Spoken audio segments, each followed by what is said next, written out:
Don't confuse movement with achievement. Achievement happens when you begin to concentrate. And this is the high time 2026 के लिए, जब हमारा target है 2026 के लिए सितंबर, अक्टूबर, नवंबर, और उसके बाद हमारी क्या स्ट्रेटजी। तो इसको लेते हुए हमारी एक कंप्लीट रणनीति क्या होनी चाहिए, एक हमारा सिस्टम क्या होना चाहिए। बिकॉज सिस्टम है जो हमें इस रेस में बनाए रखेगा और हमारी सफलता को जो है सुनिश्चित भी करेगा।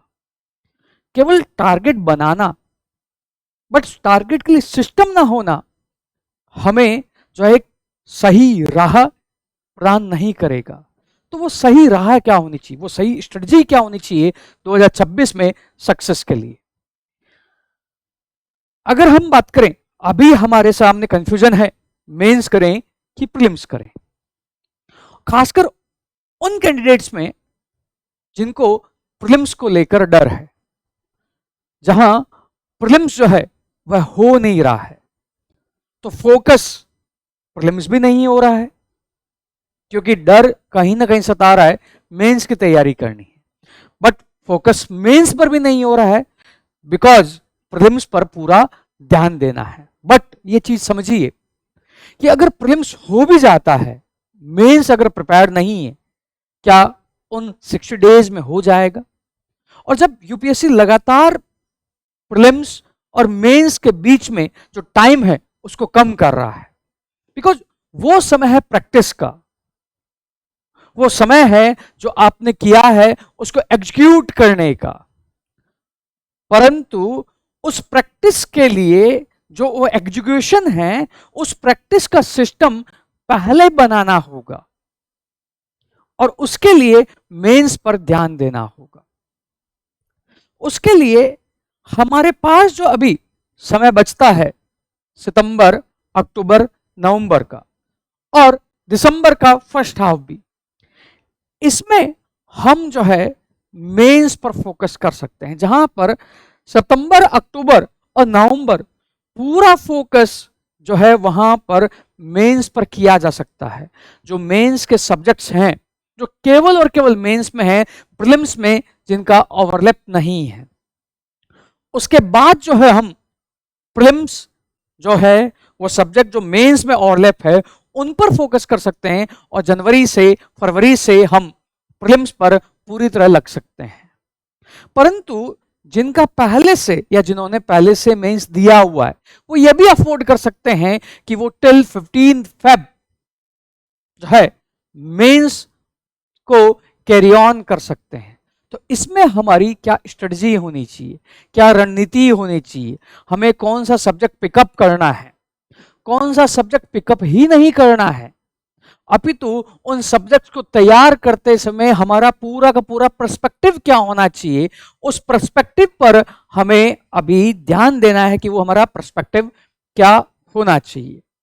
यूपीएससी की तैयारी की जब हम बात करें तो इस तैयारी में हम जो है जो इंफॉर्मेशन गैदर करते हैं, जो इंफॉर्मेशन जो है हम इकट्ठा कर रहे हैं, और उस इंफॉर्मेशन को जो हम इकट्ठा कर रहे हैं तो क्या हम उस इंफॉर्मेशन को ही मान ले रहे हैं कि वो हमारा विजडम है? क्या वो हमें इंफॉर्मेशन ही जो है पूरा का पूरा जो है वो एग्जाम में रेप्लिकेट हो जाएगा? या इंफॉर्मेशन गैदरिंग के अलावा हमें क्या करना है? अभी हम तैयारी की अगर बात करें तो हमारी पूरी की पूरी जो तैयारी है सबसे पहले जाती है कि सोर्स क्या है। Yes, we know the sources, इस पर भी हम बात करेंगे।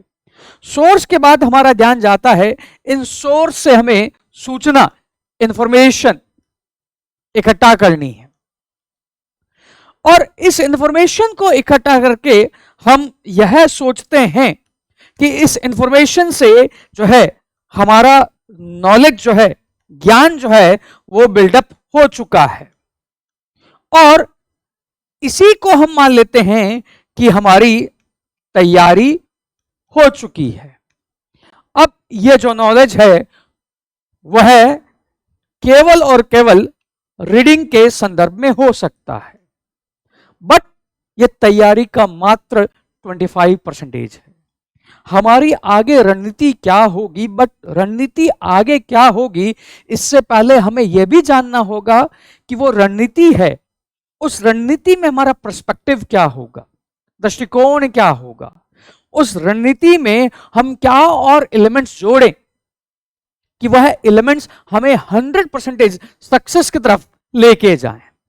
तो हमारा जो पर्सपेक्टिव यहां पर, दृष्टिकोण जो यहां पर वो होना चाहिए, यस, सोर्स होगा कि हमें क्या पढ़ना है। इन सोर्सेस से जो है हमें यस सूचना, इंफॉर्मेशन लेनी है, और इस इंफॉर्मेशन से यस हमारा नॉलेज बिल्डअप होगा, ज्ञान बिल्डअप होगा। बट ये ज्ञान विजडम नहीं है, वो बुद्धिमत्ता नहीं है जो यूपीएससी चाहता है, जो अपने नोटिफिकेशन में कहता है not mere information but intellectual capability. तो उस इंटेलेक्चुअल कैपेबिलिटी या उस एग्जाम में सक्सेस के लिए क्या करें, हमें वो ध्यान देना होगा। इसी रणनीति में हमें इंटीग्रेट करना होगा जो हमने नॉलेज लिया है उसकी एप्लीकेशन को। अब वो एप्लीकेशन को मैं दो पार्ट्स में बांट रहा हूं, प्रीलिम्स के लिए भी और मेंस के लिए भी।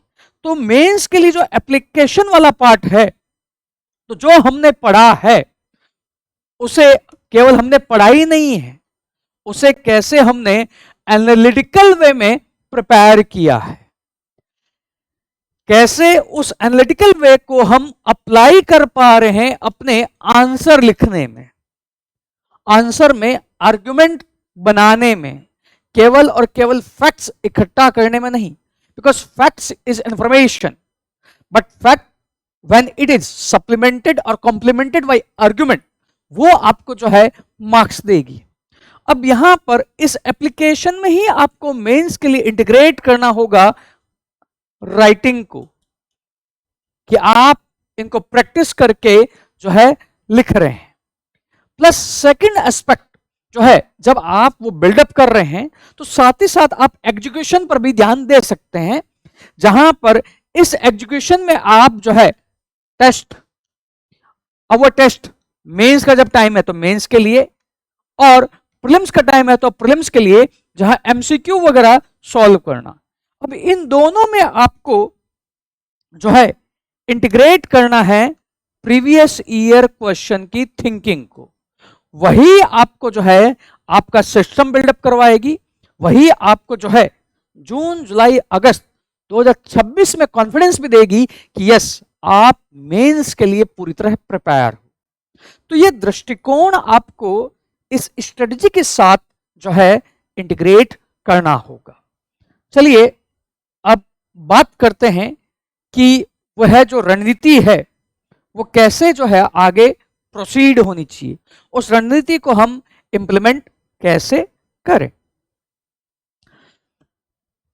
तो यहां पर जो है आपको कंटेंट भी बिल्ड करना है, इंफॉर्मेशन भी लेनी है, और उसका अप्लाई पार्ट, एनालिटिकल पार्ट भी देखना है, वह है राइटिंग। इसमें सबसे पहले आप जो है 15 सितंबर को टारगेट करते हुए एक महीना डेडिकेटेड आप जो है एथिक्स प्लस ऐसे को दे सकते हो, जो मेंस के लिए एक गेम चेंजर है। एथिक्स की अगर बात करें तो एथिक्स जो है उसमें मार्क्स का वेरिएशन बहुत ज्यादा है। जिनको आ रहे हैं उनके 120 प्लस भी आ रहे हैं, परंतु कुछ को जो है 90 की बाउंड्री भी वो क्रॉस नहीं कर पा रहे हैं। जहां एथिक्स का गेम पूरा पूरा जो है विश्लेषणात्मक है, यह सब्जेक्ट ओपन एंडेड है, जहां पर कंटेंट की बिल्डिंग भी चाहिए तो आपका एक थिंकिंग माइंड भी चाहिए। वो सेम चीज जो है ओवरलैप होती है निबंध के लिए, ऐसे के लिए। और ऐसे में भी यूपीएससी रैंडम नहीं पूछ रहा है, अपितु वो थीम वाइज पूछ रहा है। जो द कोर आईएएस के प्रीवियस ईयर क्वेश्चन में थीम वाइज एसेज को अरेंज भी करके रखा गया है। जैसे इनोवेशन उसकी एक थीम है, नवाचार उसकी थीम है, जैसे उसकी एक थीम है अडेप्टेबिलिटी, अनुकूलता, फ्लेक्सिबिलिटी, जैसे उसकी एक थीम है साइंटिफिक टेम्पर। तो वो जो है आपको यह ऐसे आपको पूरा का पूरा जो है थीम वाइज जो है इसको प्रिपेयर करना है। प्लस इसी में आपका जो एथिक्स है इसमें आपको थ्योरी पार्ट भी, प्लस साथ ही साथ एक इंपॉर्टेंट एरिया है केस स्टडी को भी, इसको भी अभी ही टारगेट करना है। केस स्टडी के लिए आप रिलाई कर सकते हो प्रीवियस ईयर क्वेश्चन में जो केस स्टडीज पूछी गई हैं। प्रीवियस ईयर क्वेश्चन में जो केस स्टडीज जो है वो क्या है, पूछी गई हैं। थ्योरी पार्ट में यहां पर जो है पहले मोरालिटी क्या है, एथिक्स क्या है, ये बेसिक कंसेप्ट्स हैं, तो इनकी जानकारी, मतलब इसी से रिलेटेड जो है यूपीएससी वेरियस फिलोसोफर्स, एडमिनिस्ट्रेटर्स, इनके जो है थिंकिंग व्यू वगैरह पूछ रहा है। सेकंड यहीं पर चैप्टर ऑन एटीट्यूड जो है, फिर ईआई, और यहां पर केवल और केवल थ्योरी पार्ट नहीं है, यहां पर जितने भी उसके क्वेश्चन हैं वो अप्लाइड इन नेचर है। तो उन अप्लाइड इन नेचर को क्वेश्चन को देखना, और उसके लिए आप जो है सहारा लेंगे प्रीवियस ईयर क्वेश्चन का। फिर यहां पर वह जो है सिविल सर्विस के कंटेक्स्ट में गवर्नेंस के डायमेंशन को ऐड कर रहा है। तो यहां पर आप एक काम कर सकते हैं, ऑल्दो मैंने उसको अलग से भी जो है डिस्कशन करवाया है, इसी के साथ आप जो है आप अपने पेपर 2 का जो गवर्नेंस वाला पार्ट है, जो अभिशासन वाला पार्ट है, उसको इंटीग्रेट कर सकते हैं, जहां पर अकाउंटेबिलिटी, जवाबदेहिता, transparency, citizen charter, civil service values, ये जो हैं ये टॉपिक ओवरलैप हैं, और वह ओवरलैप आपकी जो मेहनत उसको कम कर देगा और स्ट्रीमलाइन करने में और एक डीपर अंडरस्टैंडिंग में मदद भी करेगा। और जितनी ज्यादा वो डीप अंडरस्टैंडिंग होगी उतना ही जो है आप उसको अप्लाई कर पाएंगे। और इस थ्योरी के बाद इसकी प्रैक्टिकल एप्लीकेशन, केस स्टडी, इसमें जो है आप जो है एक काम कर सकते हैं। यूपीएससी जो है जब इसका पैटर्न चेंज हुआ था तो सीसेट में 2011 से लेकर 2013-14 तक यूपीएससी सीसेट का जो पेपर था उसमें 8 क्वेश्चन एथिक्स के पूछता था, और उनमें वह 4 ऑप्शन देता था। तो आप इसको भी, और यहां से जो है ऑप्शंस कैसे बनाए जाते हैं, ऑप्शंस का कलेक्शंस क्या होता है, उसका एक थीमेटिक मैप जो है, उसका जो है टेम्पलेट आप पहले से ही बना सकते हैं। और यह आपको द कोर आईएएस के चैनल पर भी मिल जाएगा, जो इस साल लोग एग्जाम दे रहे थे उनके लिए शेयर किया गया था। तो यह आपका टेम्पलेट बनाने का काम अभी से प्रिपेयर होगा। जो यूपीएससी ने 2011 से लेकर 2013 में सीसेट में वो 8 क्वेश्चन एथिक्स के जो पूछता था, वहां पर जो ऑप्शंस हैं वो ऑप्शंस जो हैं मल्टीपल ऑप्शन 13-14 आपको पहले से बना के रखने हैं, जहां यूपीएससी केस स्टडी में आपसे ऑप्शन पूछता है। यह आप जो है पूरा इसको सितंबर और मिड ऑफ अक्टूबर जो है टारगेट कर सकते हैं। नेक्स्ट सेकंड जो है टॉपिक जहां आप टारगेट कर सकते हैं वो है जीएस का पेपर 3। अब क्वेश्चन ये उठेगा जीएस पेपर 3 क्यों? यहां तो economy, science and tech, environment, ये तो ओवरलैप ही हो रहा है प्रीलिम्स से, तो क्यों ना उसको शिफ्ट किया जाए। बस यहां तो इंटरनल सिक्योरिटी ऐसा है, बिकॉज डिजास्टर मैनेजमेंट तो ज्योग्राफी है, तो क्यों ना है इसको बाद में किया जाए।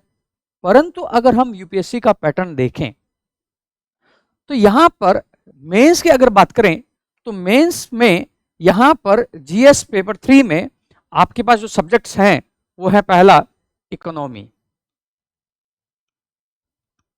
सेकंड जो यहां पर सब्जेक्ट है साइंस एंड टेक, थर्ड जो सब्जेक्ट है यहां पर एनवायरनमेंट, फोर्थ सब्जेक्ट है डिजास्टर मैनेजमेंट, फिफ्थ है इंटरनल सिक्योरिटी। इनको मैं वन बाय वन डिस्कस करता हूं। इकोनॉमी की अगर बात करें, जिसमें मैक्सिमम कैंडिडेट्स को फियर भी है, जहां पर जो है आपको एक मैथमेटिकल वे में सोचना है, जहां पर एक इवेंट दूसरे को लीड कर रही है, बट इस तरह के क्वेश्चन जो है वो प्रीलिम्स में है। मेंस का ओरिएंटेशन जो है यूपीएससी का और प्रीलिम्स का जो ओरिएंटेशन है उसमें अप्रोचेज में अंतर है, और इसलिए मेंस का इकोनॉमी आपको सेपरेटली प्रिपेयर करना है, प्रीलिम्स का इकोनॉमी सेपरेटली प्रिपेयर करना है। यस, प्रीलिम्स के जो कुछ कॉन्सेप्ट्स हैं, इन्फ्लेशन, जीडीपी, जीएनपी, ये यहां काम आएंगे, बट जीडीपी एक्चुअल में वर्क कैसे करता है, जीडीपी से क्या होगा, क्या बेनिफिट होगा, क्या जो है उससे इंपैक्ट होंगे, या इन्फ्लेशन क्या है, इंपैक्ट्स क्या, इस तरह के क्वेश्चन, हार्डकोर क्वेश्चन यहां पर मेंस में नहीं है।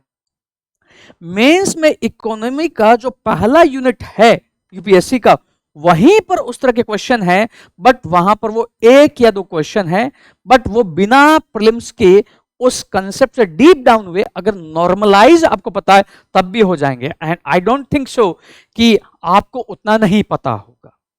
अदरवाइज यहां पर एक मेजर चंक है आपका एग्रोनॉमी का, मेजर चंक है आपका इंफ्रास्ट्रक्चर और आपके इन्वेस्टमेंट मॉडल्स का, प्लस जो है एक मेजर चंक है इंडस्ट्रियल पॉलिसीज का, लाइक एलपीजी, ट्रिपल पी, ये सब। ये टॉपिक्स आपको पहले ही प्रिपेयर करके रखने हैं। जहां पर एग्रोनॉमी की थीम जो है वह यूपीएससी की रिपीटेड है, आप जो है पीवाईक्यू से ही उन रिपीटेड थीम्स को पहले से ही प्रिपेयर करके रख सकते हैं, जो आपको जून जुलाई में बहुत ज्यादा एडवांटेज देगा। सेकंड, यहां पर जो है बात हम करते हैं science and tech and environment की। Science and tech and environment में कुछ थीम्स हैं जो आप यहां प्रिपेयर कर सकते हैं, बट इसको आप अभी प्रिपेयर नहीं भी करते हैं, प्रीलिम्स का आप जो कंटेंट पढ़ते हैं वह प्रीलिम्स का कंटेंट ही मेंस में यूजफुल होगा, बिकॉज यहां पर जो क्वेश्चंस हैं वो करंट ओरिएंटेड हैं, या जो आप प्रीलिम्स में बहुत डीप डाउन में पढ़ रहे हैं। जैसे इसी साल यूपीएससी ने जो क्वेश्चंस पूछे हैं उनके लिए ऐसा नहीं है कि आपका मेंस का वो टॉपिक प्रिपेयर था, अभी तो जो प्रीलिम्स में ही था उसी प्रीलिम्स से आप वो क्वेश्चंस कर सकते थे। फिर भी यहां पर कुछ थीम्स हैं जो आप पीवाईक्यू को देखकर आइडेंटिफाई कर सकते हैं, लाइक बायोटेक्नोलॉजी, डिजिटल साइंस में कुछ थीम्स, या आईपीआर, या एनवायरनमेंट में थीम माइनिंग, एनवायरनमेंट में थीम आपका ईआईए, वो जो है कुछ टॉपिक्स आप प्रिपेयर कर सकते हैं, ये ज्यादा टाइम नहीं लेंगे। अदरवाइज इनको डीप डाउन प्रिपेयर करने के लिए आप जो प्रीलिम्स का पढ़ेंगे वही आपका मेंस में जो है काम आएगा। नेक्स्ट बात आती है डिजास्टर मैनेजमेंट की। डिजास्टर मैनेजमेंट में दो टाइप के क्वेश्चंस हैं। फर्स्ट टाइप क्वेश्चंस हैं डिजास्टर मैनेजमेंट के बेसिक्स पर, वल्नरेबिलिटी क्या होती है, हजार्ड जोनेशन मैपिंग क्या होती है, वल्नरेबिलिटी एनालिसिस क्या होता है, रिस्क एनालिसिस क्या होता है, वल्नरेबिलिटी एनालिसिस मदद कैसे करती है, फिर कैपेसिटी क्या होती है, डिजास्टर रिस्क रेजिलियंस क्या है, फिर इसी में आपका राष्ट्र के संदर्भ में इंटरनेशनल लेवल पर क्या क्या एक्शंस हुए हैं, संडई क्या है, ह्यूगो क्या है, प्लस याकोहामा स्ट्रेटजी क्या है, क्या नेशनल लेवल पर आपका एनडीएमए है, तो एनडीएमए एक्ट 2005 2016 में इंडिया ने डिजास्टर मैनेजमेंट में क्या चेंजेस किए हैं, 2024 में जो बिल आया है तो उसमें डिजास्टर मैनेजमेंट की थिंकिंग क्या चेंज हुई है। तो ये वाला टॉपिक जो है ये ज्योग्राफी नहीं है, इसको आपको पहले से ही प्रिपेयर करना है। जहां डिजास्टर मैनेजमेंट में मेंस में एक से दो क्वेश्चन पूछता है, तो एक क्वेश्चन यहां से रहता है। सेकंड जो पार्ट है डिजास्टर मैनेजमेंट का वो है यहां पर वह आपदाओं, डिजास्टर प्लस उनके संदर्भ में प्लानिंग क्या होगी, मैनेजमेंट क्या होगा, उनको क्वेश्चन पूछता है, अर्थात वह एनडीए में गाइडलाइंस को जो है पूछता है। बट उन एनडीए में गाइडलाइंस को प्रिपेयर करने के लिए आपको ज्योग्राफी के जो नेचुरल जो है इवेंट्स हैं, अर्थक्वेक, सुनामी, फ्लड, फ्लड में भी अर्बन फ्लड, अवलांचे, हिमस्खलन, लैंडस्लाइड, भूस्खलन, इन सब की जानकारी होनी चाहिए। तो इस पार्ट को आप लीव कर सकते हैं ज्योग्राफी के साथ, जो ज्योग्राफी आप प्रीलिम्स के साथ ही प्रिपेयर करेंगे। नेक्स्ट बारी आती है इंटरनल सिक्योरिटी की। इंटरनल सिक्योरिटी एक नेग्लेक्टेड एरिया है हमारी प्रिपरेशन में, बट यहां से मेंस में 6 से 7 क्वेश्चन पूछे जाते हैं और थीम्स यहां पर रिपीट है, नक्सलवाद की, इंसर्जेंसी उग्रवाद की, साइबर सिक्योरिटी की, बॉर्डर मैनेजमेंट की। बॉर्डर मैनेजमेंट में भी लैंड बॉर्डर ही नहीं अपितु जो है आपकी कोस्टल जो बाउंड्रीज हैं, प्लस यहां पर जो थीम है वो है money laundering, organised crime, technology और इन सब का इंटीग्रेशन। तो इसको आपको प्रिपेयर करना है, जो आप जो है अक्टूबर जो है उसमें वह टाइम निकाल सकते हैं, October and mid of November. यह आपका अच्छे से प्रिपेयर होना चाहिए। तो हमें ये कंफ्यूजन नहीं रहना चाहिए कि इकोनॉमी जो है उसकी प्रीलिम्स की अप्रोच ही मेंस है। प्रीलिम्स और मेंस की अप्रोच में बहुत अंतर है, बहुत अंतर है। नेक्स्ट जो है अब कंफ्यूजन कि GS1 उठाएं कि GS2 उठाएं। GS2 पॉलिटी, GS1 में हम हिस्ट्री और ज्योग्राफी को ध्यान देते हैं। अब इसमें मेरा यह कहना है कि हम GS1 को पहले उठा सकते हैं, या GS1 के वो पार्ट जो केवल और केवल मेंस में है, GS2 के वो पार्ट जो केवल और केवल मेंस में है, उनको सबसे पहले हम पिकअप कर सकते हैं। अब इसमें हम जो है ये जो कंफ्यूजन है, इसके लिए मेंस में GS1 का जो पार्ट है वो है आपका वर्ल्ड हिस्ट्री, पोस्ट इंडिपेंडेंस, जो कैंडिडेट नेग्लेक्ट करता है और एक्चुअल में वह प्रीलिम्स के बाद ही प्रिपेयर करता है, या तो वो प्रिपेयर करता है या उसको लीव कर देता है। बट यहां से जो है क्वेश्चंस पूछे जा रहे हैं, 2 या 3 ही भले ही पर क्वेश्चंस हैं, इनको आप जो है पहले ही प्रिपेयर करें, बजाय कि आप प्रीलिम्स और मेंस के ओवरलैप वाले सब्जेक्ट्स की तरफ जाएं। इससे पहले मेंस में जो वर्ल्ड हिस्ट्री है प्लस जो पोस्ट इंडिपेंडेंस है, इन पर आप पहले काम करें। अब यहां पर आपको यह भी याद रखना है और थ्रू आउट द प्रिपरेशन भी आपको याद रखना है, केवल आपको यहां पर केवल और केवल रीडिंग नहीं करनी है, रीडिंग के साथ साथ आपको इनके शॉर्ट नोट्स बनाने हैं। अब यह भी याद रखना है कि आपको केवल पढ़ना नहीं है, आपको सक्सेस के लिए पढ़ना है।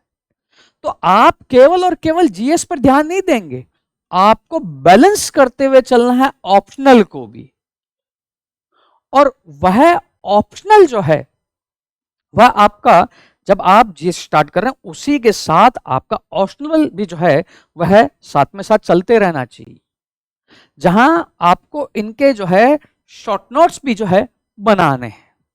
बिकॉज मेंस में आपके पास इतना समय नहीं होता है, उसके लिए short notes plus short notes ही नहीं, आपको अपने मटेरियल को जो है इसी फेज में ही वैल्यू एनहेंस करनी है या वैल्यू एनरिचमेंट जो है यही करना है। फिर यहां पर जो है आप जो ध्यान दे सकते हैं social justice and governance, governance का मैंने पहले ही बोला था कि आप एथिक्स के साथ उसको इंटीग्रेट कर सकते हैं। अब सोशल जस्टिस को इंडिपेंडेंट पढ़ने के बजाय अब सोसाइटी और सोशल जस्टिस को इंटीग्रेट करें। सोशल जस्टिस के लिए यस आपने जो पढ़ा ठीक है, बट आपको सोसाइटी और सोशल जस्टिस के लिए ऑब्जर्वेशन को स्ट्रॉन्ग करना होगा। अब पीवाईक्यूज देखिए, पीवाईक्यूज केवल और केवल थ्योरी नहीं है, वो एप्लीकेशन है। इवन सोशल जस्टिस के जो क्वेश्चंस हैं उसमें जो है आपका जो पूरा का पूरा जीएस है, वो पूरा का पूरा जीएस का एक क्वेश्चन यहां पर बन रहा है। तो यहां सोसाइटी और सोशल जस्टिस को आपको थीम वाइज जो है प्रिपेयर करना है। जहां सोसाइटी में थीम है आपकी फैमिली, कास्ट, मैरिज, फिर एससी एंड एसटी, तो इनकी समस्याएं, रीजनलिज्म, क्षेत्रवाद, कम्युनलिज्म, सेक्युलरिज्म, ये यहां पर क्या है, थीम्स हैं। तो केवल पढ़ना नहीं है, अपितु आपको प्रीवियस ईयर क्वेश्चन देखते हुए इनकी जो है प्रैक्टिस भी करनी है। चाहे जो भी आप जो है टेस्ट सीरीज लगा रहे हैं, जिससे प्रैक्टिस कर रहे हैं, बट टेस्ट सीरीज से पहले आपको पीवाईक्यू को देखते हुए इन दोनों को करना है। अब इसी में एक आता है आईआर, जहां पर यूपीएससी मेंस में करीब 50 मार्क्स के क्वेश्चन पूछता है, 2 10 मार्कर, 2 15 मार्कर। आईआर एक ऐसा जो है सब्जेक्ट है जो बहुत डायनेमिक है। यस, इसमें करंट ओरिएंटेड क्वेश्चन पूछता है, बट बेसिक्स की आपको जानकारी होनी चाहिए। तो आप जो है अपने जो बेसिक नोट्स हैं, इंडिया नेबरिंग कंट्री को लेकर, इंडिया यूएस को लेकर, इंडिया इजराइल को लेकर, इंडिया जापान को लेकर, इंडिया चाइना को लेकर, या इंडिया रशिया को लेकर, प्लस जो आपकी यूएन की ऑर्गेनाइजेशंस हैं उनको आप पहले करिए।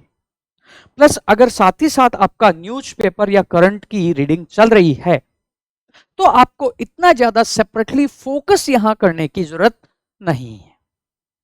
जो आपको इंटेंस फोकस जो आईआर पर करना है, आप प्रीलिम्स के बाद जून जुलाई में कर सकते हैं, जहां आपको थीम जो है दिख जाएगी कि किन थीम्स पर यूपीएससी क्वेश्चन पूछ रहा है। बट जो मैंने कहा था बात, केवल फैक्ट और information is not UPSC, it's all about analytical. वह एनालिटिकल क्रिटिकल थिंकिंग जो है उसके हाई लेवल पर क्वेश्चन है यहां आईआर में, जहां पर राइटिंग की जो है और उस एनालिटिकल की पावर की जो है यहां पर रिक्वायरमेंट है। तो इसके लिए आप जो है पीवाईक्यूज के साथ अपने नोट्स को आपको पढ़ना है। नेक्स्ट जो है, अब जो आपका समय है, तो आपका जो है पार्ट GS2, GS4, 2 नहीं हुआ है, 3, 1, 3 प्लस इसी में आपका साइंस है, इसी में आपका एनवायरनमेंट भी है। साइंस एंड एनवायरनमेंट को आप लीव कीजिए फरवरी या उसके बाद। अब आपको यहां पर नवंबर के बाद डिसाइड करना है करना क्या है। नवंबर के बाद जो है आप अपनी तैयारी को जो है 2 पार्ट में, बिकॉज यहां पर मेंस और प्रीलिम्स को आपको इंटीग्रेट करते हुए लेके चलना है। तो मेंस और प्रीलिम्स को जब आपको इंटीग्रेट करते हुए लेते हुए चलना है, जिसमें मैंने पहले ही बोल दिया था, आपको जो तैयारी करनी है, पूरा सिलेबस का कवरेज भी करना है, नोट्स मेकिंग भी करनी है और थॉट प्रोसेस का डेवलप भी करना है। तो इसमें आप जो है नवंबर से फेब का टाइम प्लस फेब से जो है फिर आपका डी डे का टाइम, इन 2 पार्ट में डिवाइड कर सकते हैं। तो नवंबर से फेब में भी कैंडिडेट अपने आप को 2 लेवल पर बांट सकते हैं। एक जिन्होंने मेंस दिया है, जिनको प्रीलिम्स का फियर नहीं है, तो वो पूरा फरवरी तक अपने आप को मेंस के लिए डेडिकेट कर सकते हैं। अदरवाइज आप नवंबर फेब में प्रीलिम्स की मोड में है, तो आप प्रीलिम्स और मेंस को बैलेंस करते हुए आपको चलना है। जहां पर यहां पर आपको सब्जेक्ट जो ध्यान देना है वो है Indian polity, history and geography. अब जैसा कंफ्यूजन जो है यूपीएससी में इकोनॉमी को लेकर है कि इकोनॉमी का मेंस और प्रीलिम्स सेम है, परंतु सेम नहीं। ऐसे ही ज्योग्राफी को लेकर भी संभवतः है वही कंफ्यूजन है। एक्चुअली वो कंफ्यूजन होना नहीं चाहिए। वैसे अगर हमें पता है कि ज्योग्राफी केवल फिजिकल ज्योग्राफी नहीं है, अपितु ह्यूमन ज्योग्राफी भी है, बट बिकॉज ह्यूमन ज्योग्राफी जो है उसके प्रति जो है वह लाइकनिंग नहीं है, तो हमारा ध्यान केवल ज्योग्राफी में फिजिकल पर जाता है, ह्यूमन पर नहीं जाता है। परंतु मेंस में ह्यूमन ज्योग्राफी पर क्वेश्चन है, और आज के डेट में यूपीएससी प्रीलिम्स में भी ह्यूमन ज्योग्राफी पर क्वेश्चन पूछ रहा है। तो यहां पर तैयारी करते समय इस ज्योग्राफी में हमें फिजिकल ज्योग्राफी पर भी ध्यान देना है और ह्यूमन ज्योग्राफी पर भी ध्यान देना है, प्रीलिम्स के लिए भी और मेंस के लिए।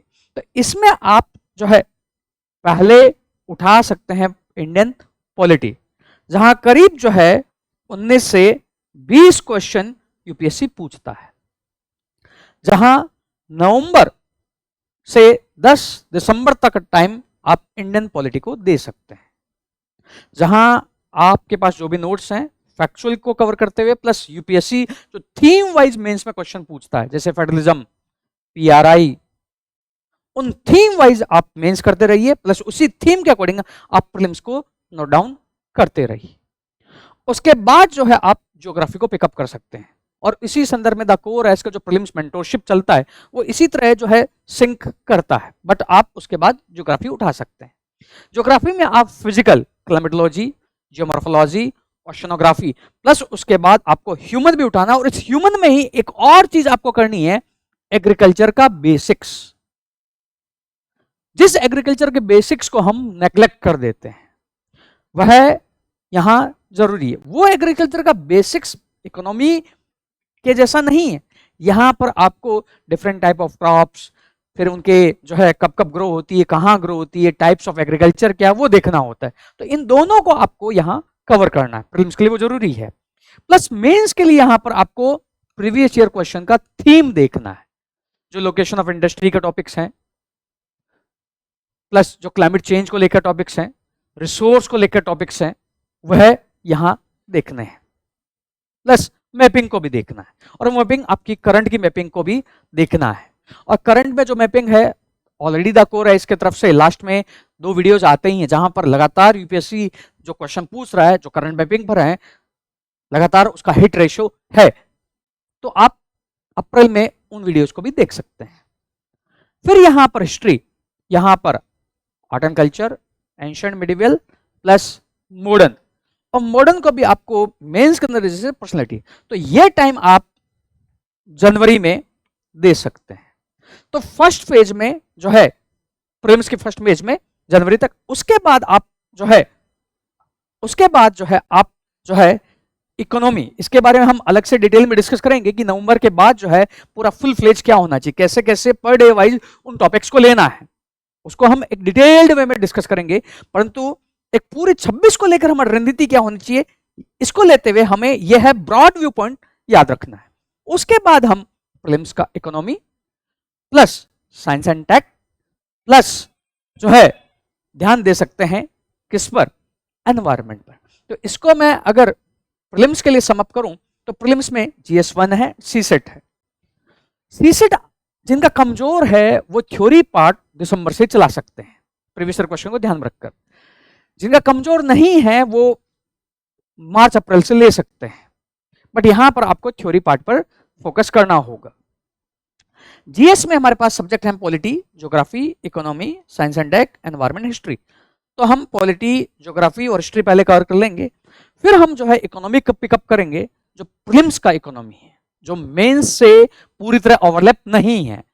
उसके बाद जो हम science and tech and environment को पिकअप करेंगे, और करंट अफेयर्स जो है हमें सब्जेक्ट वाइज ही जो है इन्हीं के साथ प्रिपेयर करते रहना है। तो बाई 15 नवंबर ये हमारा पूरा एक फेज जो है वह कंप्लीट होगा।